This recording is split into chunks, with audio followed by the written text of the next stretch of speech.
As powerful as AI was at answering questions, it was terrible at telling me which questions to ask. I was going down this architectural rabbit hole, which I had no business going down, as far as trying to make something do something that was never intended to do. Welcome to Technovation. I'm your host, Peter High. My guest today is Jason Strle. Jason is the Executive Vice President and Chief Information Officer of Discover Financial Services, which earns in excess of $20 billion in annual revenue. He's been in his role since July of 2023. Jason has a broad purview that includes both operational technology and customer-facing technology. He also helps drive innovation company-wide, including leveraging artificial intelligence to drive better outcomes for the company, with an emphasis on having the human in the loop for reasons I'm sure we'll cover in greater detail. I look forward to understanding what excites him as he looks to the future of tech and digital at a company like his, thoughts he can share about the proposed acquisition of Discover by Capital One, and what has kept him energized by his long tenure in the financial services industry. Jason, welcome to Technovation. It's great to speak with you today. Thank you very much, Peter. I'm glad to be here. No, it's a pleasure's mine. Well, let's dive into your business, Discover Financial Services. For a lot of people who are watching or listening to this, I would imagine they have some familiarity. Maybe, I'm sure many are clients, in fact. But take a moment and describe the business in your own words, if you would. Sure. So, Discover is going to be very similar to a lot of other banks that are out there, but there are a couple of very unique elements about Discover, which I think are worth calling out. One is that you could reasonably argue that Discover maybe was the first FinTech, because we have been a direct-to-consumer business from the beginning, where it has not been a physical footprint or branches that we operate with. It's direct to the consumer. So that is a little bit of a unique approach. You'll see a lot of folks in the industry which are moving towards kind of direct to customer or primarily interacting through mobile. That's a little bit of where we started, was direct to customer. So that's one unique element about the company. The other unique piece, of course, is that we have a payments network, which is part of the company. So there are only four major credit card networks: Visa, of course, MasterCard, Amex, and then Discover Network. So those two pieces really come together. It's a unique set of attributes that make Discover Bank and Discover Financial a little bit different, and that presents both opportunities and unique challenges for us. The one thing that I would tell you that's especially unique about the company is just when you see how the customers interact with us, and when you see that the focus has been on the customer since the beginning of the company, the words that customers use to describe us are very, very different from maybe some of my previous experiences, right? Where there is a true admiration that's coming from our customers. They really do love the company. And you can spot check that. I encourage you, the next time you're out in the wild and you see somebody grab a Discover card or they're on the Discover mobile app, ask them what they think, and you will more than likely get a very positive endorsement of their experience. Fascinating to hear you say that, and I'm sure we'll get into many of the differentiating factors that are driven by your team. But as we're doing a little more table setting on the organization itself, what are some of the things that customers say that are so differentiating? It's a fascinating insight you shared. Yeah, well, so there's a number of different ways that we actually do the research to really stay in touch with the customer's sentiment, right? So I can't go into a ton of different methods that are used, but what I can tell you is that, when I described it as a relationship that is often described as love, that is actually backed up by the data. So that's not a superlative or an exaggeration on my part. It comes from a very unique focus on the customer experience, and that has to do with all the touch points. The products that are offered are very, very strong products. They have very, very compelling rewards. They're the type of things that you would easily recommend for family and friends, which is, special and unique. But then also the service that comes along with it is really best in class and a differentiator for the company. So it's something that is very special. It's very, very difficult to create that, and it's very important to the entire culture at the company to maintain it over the long run. Fascinating. I wanted to ask you at the outset, and I imagine this is a topic you can't go into great detail about, but not so long ago, it became known that Capital One intends to acquire the company. I know it hasn't cleared all the regulatory hurdles. What can you say about where things stand currently, if you don't mind? Yeah, so obviously there's not a ton that I can talk about with that. That requires regulatory approval. It requires shareholder approval. I think the two tidbits that I can share with the audience on that topic is that if you are in financial services and if you're in technology, that the prospect of joining with another company, there are very few options that I can think of that would be a better partner as far as just truly embracing and living into the role that technology plays in delivering for your customers. So that obviously is somewhat exciting for somebody in my position to think about those prospects. The other piece that I would share is that it really is also a test of leadership because with this type of an announcement, even before all of those approvals are received, there's going to be angst in the organization. There's going to be an element of uncertainty. So it's an additional layer of challenge that we've all needed to take on as leaders in the company to be able to keep everyone engaged, focused on what matters. We still need to do the best we can for Discover's customers and Discover as a company until that's no longer the case. So we still have to stay focused, and that is just an additional opportunity for us to grow as leaders and make sure that we're able to kind of meet the moment for the organization. Thank you for that overview. I appreciate that. You have been the Chief Information Officer for the company for a bit more than a year. You began in July of 2023. Talk a bit about your purview, if you would, Jason. Yeah, so my responsibility is all of the technology that is required for employees, customers. So it's really going to be kind of soup to nuts, if you will, which is all of the development activity that's happening, our data centers and infrastructure, where we've got certain on-prem solutions. Of course, we have a public cloud presence as well. Information security is also a part of that. So all the elements that you think about with core banking platforms and consumer banking capabilities, that's all part of the responsibility in addition to the payments network and, of course, information security, as I alluded to. Quite a broad purview, to say the least. Can you talk a bit about how you think about the internal operational aspects of your domain and the customer-facing ones as well?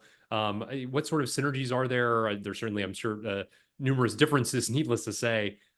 Is your team divided in any way, representative of the various constituent groups that you serve?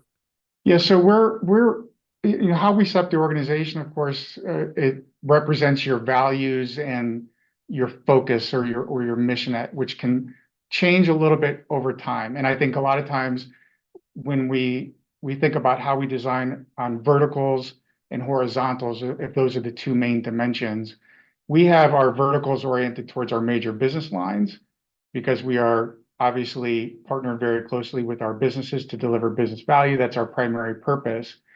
But then we have horizontal set up where there's a particular need for us to bring a level of consistency or certain transformation effort, or to accelerate a transformation, we might go towards a centralized model at times. So for us, the centralization is happening with our infrastructure products, our architecture function, our risk management function, and then we've recently created a customer success organization to really put, right front of mind for that organization, understanding that customer experience, the customer journey, how we really understand what that customer is experiencing when they're trying to do something with us and meeting that need.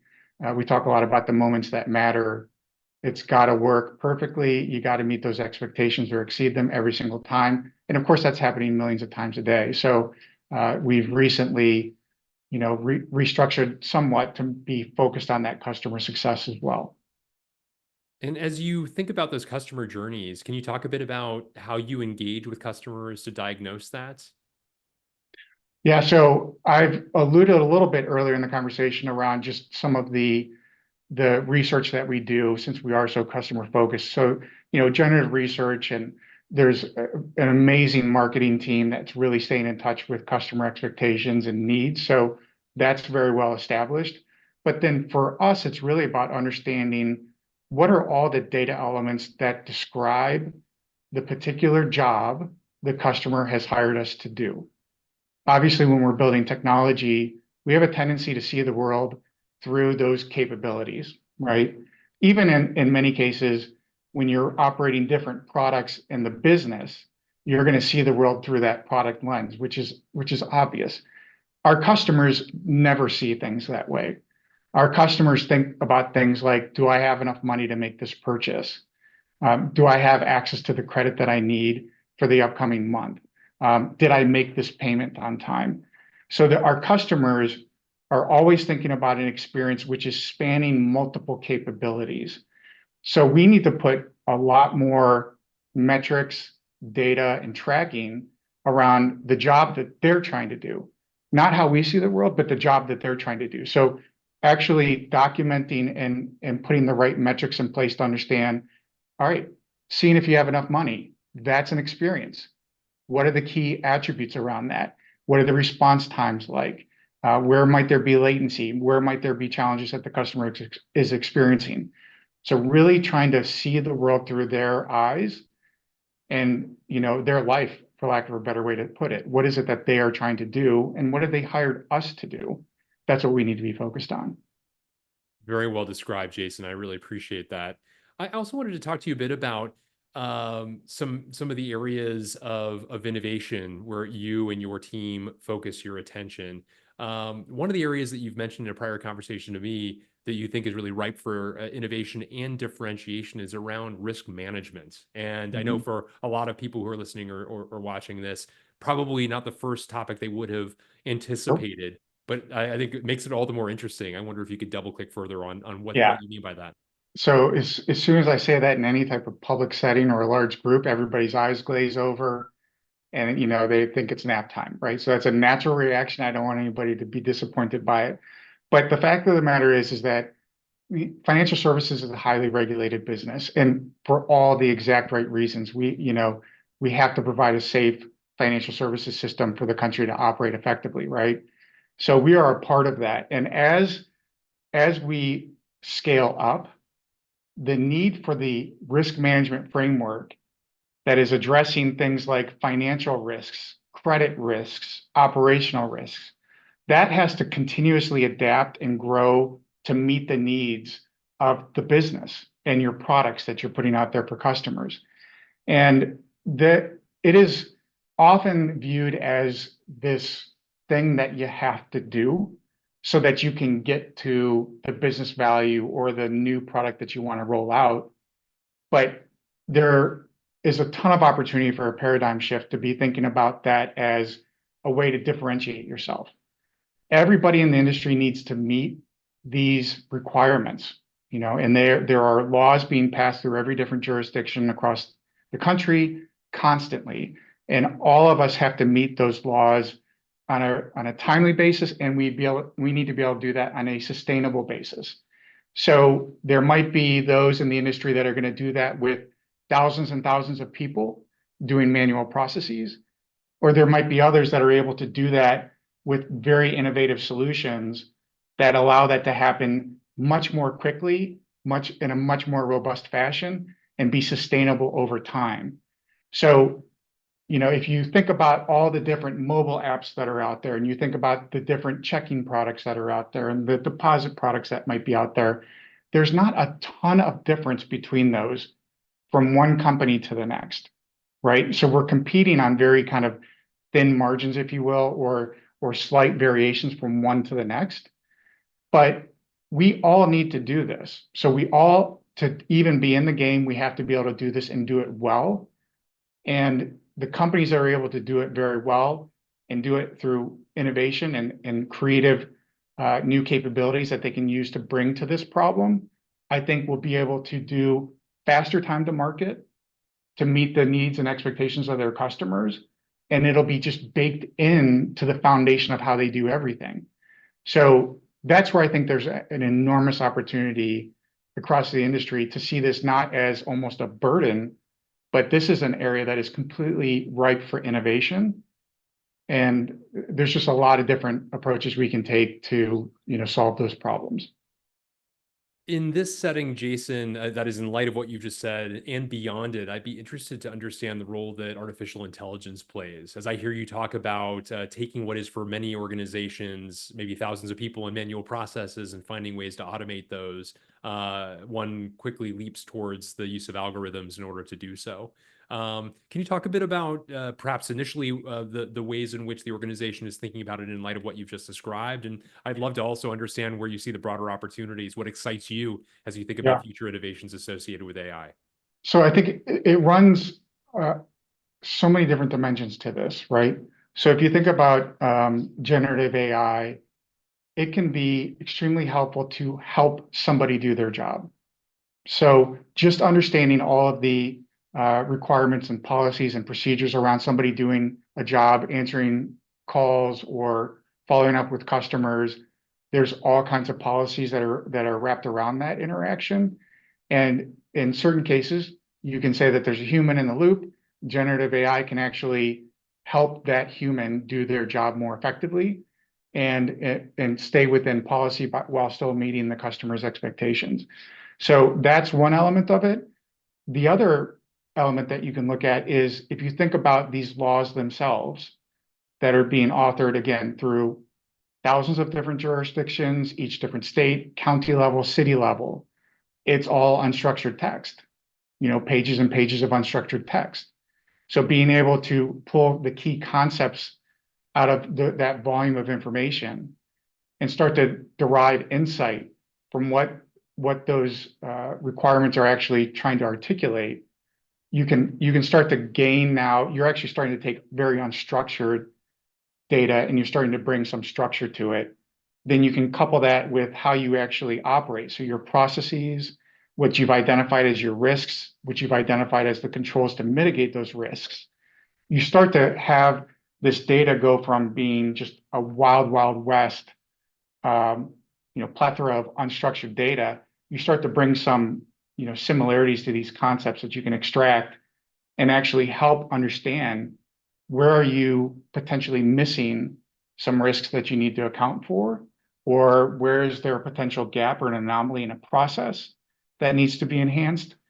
It can be very powerful in helping us take all of that corpus and begin to digest it into something that we can actually more easily apply to our business. And again, the more that we're able to drive automation through that, then we are doing something that everybody needs to do, but perhaps doing it with less manual intervention.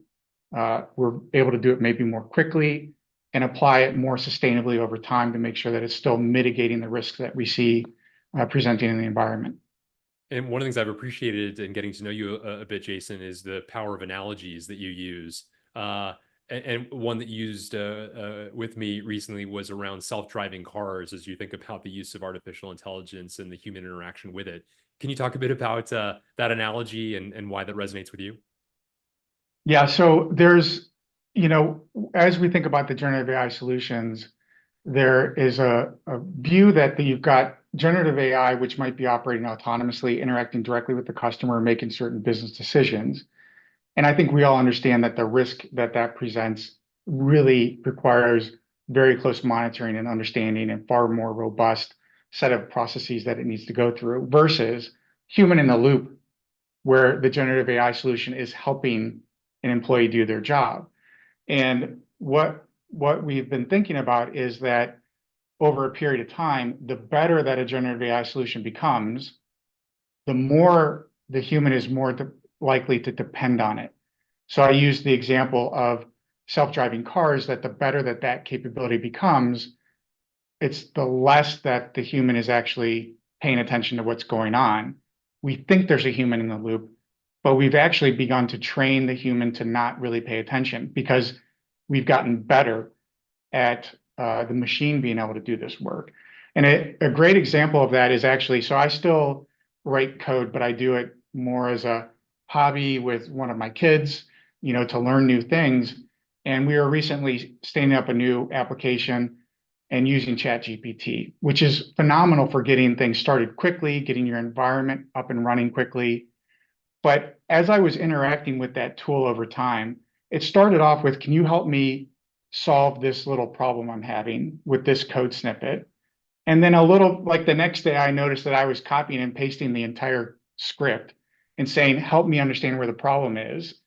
And in doing that, I actually copy and pasted an API key, which I probably shouldn't have put out there, right? This was at home, so it's not that big a deal. But you can see how I was starting to kind of lose situational awareness. That could be a data loss prevention issue if you're using that within the company. And then over a series of additional days, I noticed that as powerful as AI was at answering questions, it was terrible at telling me which questions to ask. So I was going down this architectural rabbit hole, which I had no business going down, as far as trying to make something do something that was never intended to do. And that's where, in a development team, a senior developer would come by and say, that's not the right way to approach this at all. You need to think about how restructuring this problem, reorganizing your code. But when I'm interacting with this generative AI solution, ChatGPT, it's not doing that. It's simply asking, or it's answering the questions I'm asking it, even if they're bad questions. So I was able to get myself kind of in over my head on a poorly structured application. And those are the types of guardrails that we really have to understand, because the human element of what's happening with generative AI, there's these unintended consequences that we have to be mindful of. We have to understand the risk that that presents. How do we monitor it? How do we contain it? Those are the things that we need to really continue to understand. And I wonder, Jason, a related topic, how you think about partnering with or working with FinTech organizations. You obviously are a large established player. You talked at the outset about some of the unique attributes of what you have just structurally and how differentiated you are relative to a lot of financial services organizations. As you think about innovative tech organizations, how do you think about partnering with that community for mutual value or other ways in which you might think about that partnership? Absolutely. Yeah. We are not able to do this alone. So we require partners, and those partners might be in a space where we don't feel like we're going to differentiate ourselves with our customers, and we just need to be kind of good enough. And that might be a partnership that we establish. That doesn't mean there's not room for innovation there, right? We can still find innovative solutions, and that could be with a larger player, it could be with a smaller company as well. So we've actually got relationships at both ends of that spectrum. I think what is important for us is to stay in touch with the community and make sure that there's the right forms and we're big on our eminence program. Like, we really like to get our engineers out there and interacting with the community, because we actually think it's important that they understand what are the themes that we are seeing as business challenges. And then, you've got entrepreneurs, you've got VCs, you've got companies in various stages of startup that need to understand these are the problems that I should be focused on as I develop my products. So that's important for us as well. There is a certain point at which a company is a little bit in the earlier phases to be able to do something with us. So, there's a lot that goes into being able to support a highly regulated business like ourselves. So there's going to be a time where we've got smaller companies, and we're very supportive of them, happy to help them develop, but they're best off cutting their teeth on some smaller initial, customers before they come up to the larger scale, because it can be somewhat invasive. I mean, we have things like third-party risk management, where we have to know a lot about what it is that you do, how you do it, and it takes a certain level of scale and maturity for a company to be really ready to take on, that level of invasiveness almost, depending on the critical nature of what we're using them for. So there's certainly a path, and it's important for us to be out there in the community and making sure that we're able to collaborate on some of these important business problems. And then there's a time and a place, and there's a profile fit for certain companies that we really can do things with versus those that aren't quite ready. I'm wondering also, Jason, how do you remain current? What are some of the resources that you use, the communities you stay in touch with to understand the the pace of innovation, tech trends of consequence, and potential applicability back to an organization like Discover? Yeah, so I would tell you that I'm curious by nature. So I am always learning and, reading. I love to sit with our teams and just go ridiculously deep on a new technical solution or even a technical problem that's been around for a while, getting into the really, really nitty-gritty details of it. And I love that experience of learning from some of the talented engineers that we've got at Discover. It's just fantastic. It's rewarding. So that certainly is my preferred go-to. I had a great conversation just this morning about somebody who's really thinking differently about how a team becomes better over time at what they produce. And it was really interesting to go through that in detail. But then also, as I mentioned earlier, I like to tinker with this stuff on my own time. So, just being with the different capabilities that are out there, whether it be open source packages, home automation, actually putting, fingers to keyboards, building these things out is very interesting to me. And in doing that, you learn about what it's like to work with a generative AI assistant or, a variation of like Copilot for GitHub, for example. And it just helps kind of keep you grounded in what it's really like to do this work and where there might be interesting opportunities and also where there might be some challenges that are frustrating. I like, Jason, through multiple of your answers now, the degree to which clearly you're getting your hands dirty, that you like to, even as you've elevated to a role as an executive within the company, you still immerse yourself in the technology at the core, in the core elements. You get into the coding itself. You ensure that you have a base knowledge to be able to understand it better. A very admirable quality, to say the least.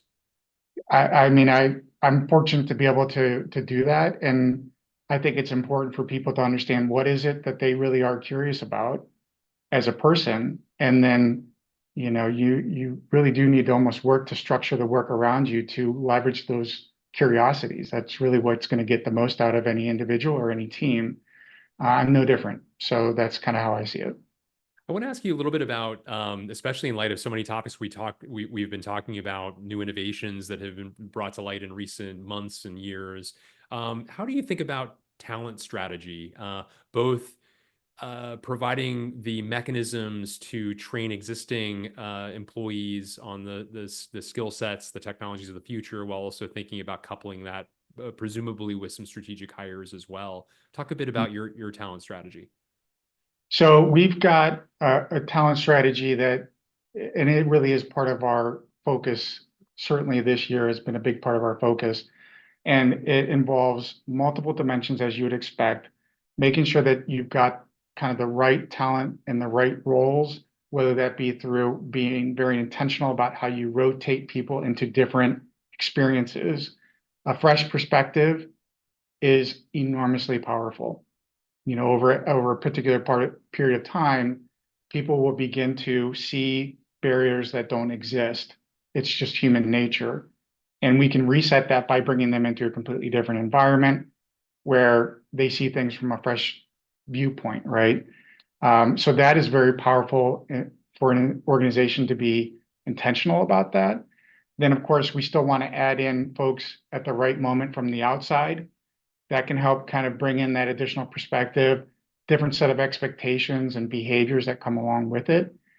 But then also making sure that we're developing pipelines to bring people in even at the more junior ranks. So, we're very involved at the university level with recruiting.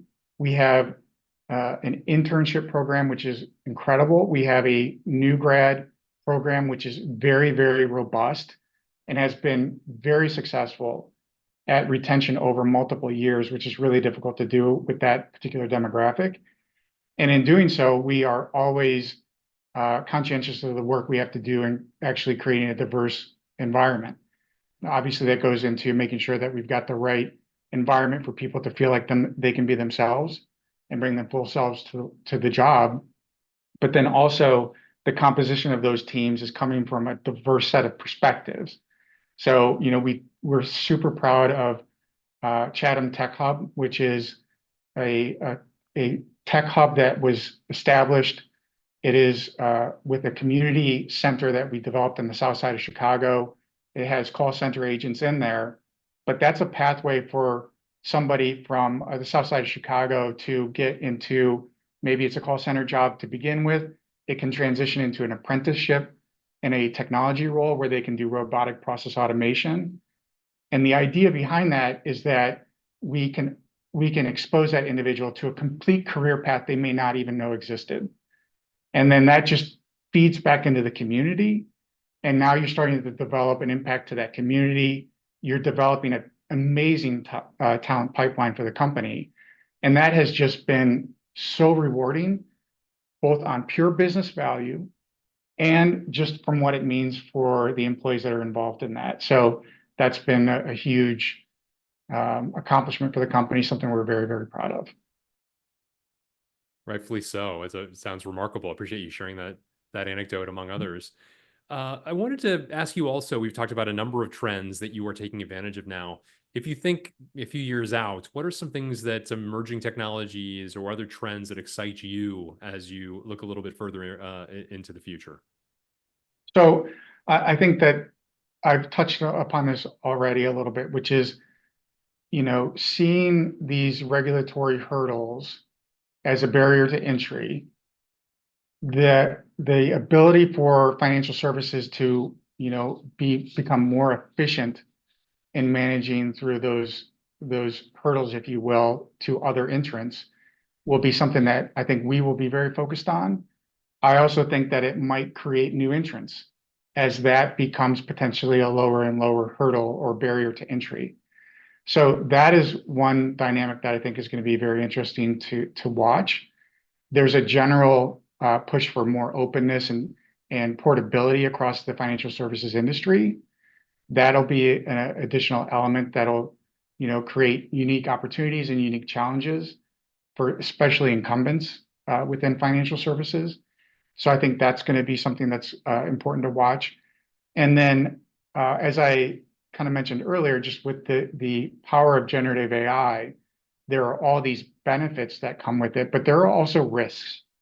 So the ability to, impersonate somebody else, the ability to potentially originate fraudulent transactions or fraudulent actions becomes much more compelling with some of the more advanced capabilities as we get into, image creation or even, being able to have conversations and emulate somebody's voice. There are real ramifications that we have to think about when it comes to how that is going to advance, both as an opportunity and a challenge that we have to be able to constantly evolve cyber defenses to be able to meet that challenge. And then, of course, quantum compute, while it's not clear exactly when that's going to become a practical use, of course, that's going to reset how we think about, encryption. And also, how do we actually make sure that we are ready at the right moment in time to begin to upskill the workforce and begin to rewire certain capabilities to actually take advantage of that compute power? Because, of course, the way things are written today is just not structured to take advantage of that at all. So again, both on the opportunity side and on the risk side, presenting very new and different types of risks that we're going to need to be prepared for. So those are probably a couple of the themes that I see emerging. And I think that the real disruptive opportunity will be in those spots that people just aren't necessarily paying close attention to and thinking about. Jason, I appreciate that thoughtful response. Very interesting indeed. You are someone who has spent a good portion of your career in the financial services space. A prior role, you spent a bit more than half a decade at Wells Fargo as EVP and Group CIO Payments, Virtual Solutions, Innovation, and Community Banking, for example, among other roles you've had across other institutions. Talk a bit about what has kept you in financial services and made this an interesting industry to call home for a very important part of your career. Yeah, so that's a great question, Peter. And I would tell you, so as you mentioned, I spent 6 years at Wells Fargo, a phenomenal company, super proud of everything that's happened there. JP Morgan Chase, 12 years before And, having exposure to just incredible leadership, and, just really innovative thinkers has been fantastic and has certainly helped along with that journey.